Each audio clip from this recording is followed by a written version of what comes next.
The students are lost in the woods. The building is under quarantine. The monster is destroying New York.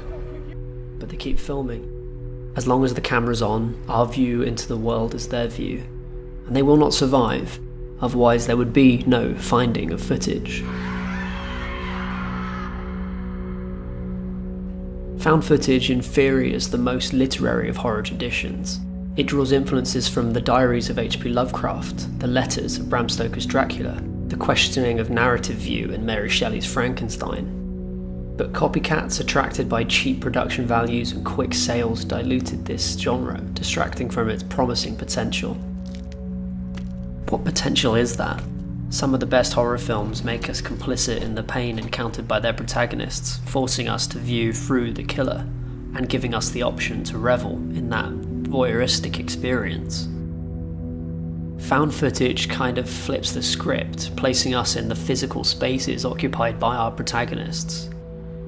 It's a modification of the POV feature enabled by the invention of cheap home video cameras near the millennium. This democratization of filmmaking is reflected in early found footage films, both through their format and through their protagonists, who are all filmmakers themselves. As cameras continue to shrink, now contained in mobile phones, the protagonists alter too. They're simply filming a party, hanging out with their friends, or, of course, trying to catch a ghost. In all cases, these are people attempting to reflect their reality, often in the face of extraordinary circumstances.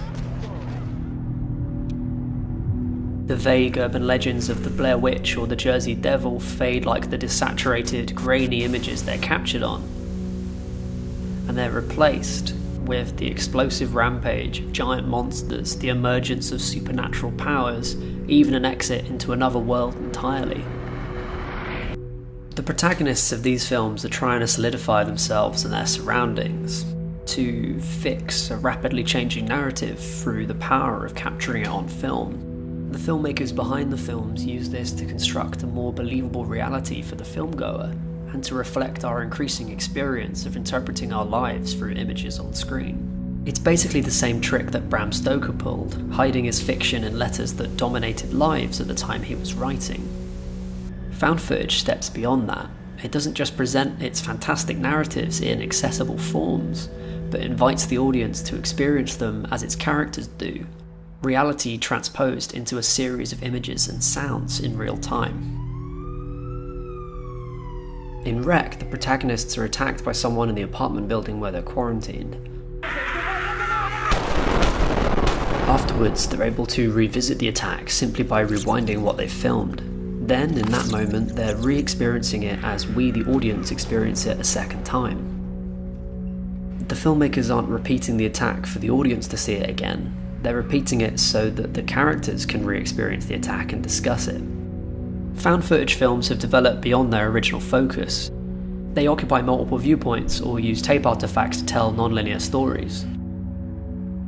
When the found footage format escalated into more and more elaborate imagery, using extensive CGI to populate its increasingly fantastic worlds, it began to lose its verisimilitude, and by extension, the reality blending which lends it its power.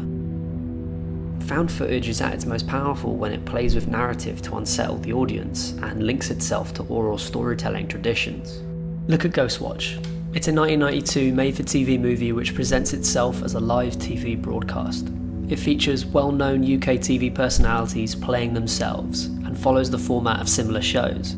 It's not quite a mockumentary and not quite found footage either. It's proto-found footage. The film dips in and out of found footage forms, using multiple perspectives to create a perfect illusion of dull live TV. In the absence of special effects or camera tricks, Ghostwatch focuses on stories told direct to camera, direct to audience, of unspeakable horror and suffering. That connection to storytelling tradition, that's in Blair Witch and The Last Broadcast too. It's the supernatural made prosaic. That's what's powerful about found footage. On the night of its broadcast, as the story unfolded in real time, Ghostwatch fooled the British public, and the resulting outcry had the film banned from screening for 15 years. In this way, Ghostwatch itself became an urban legend.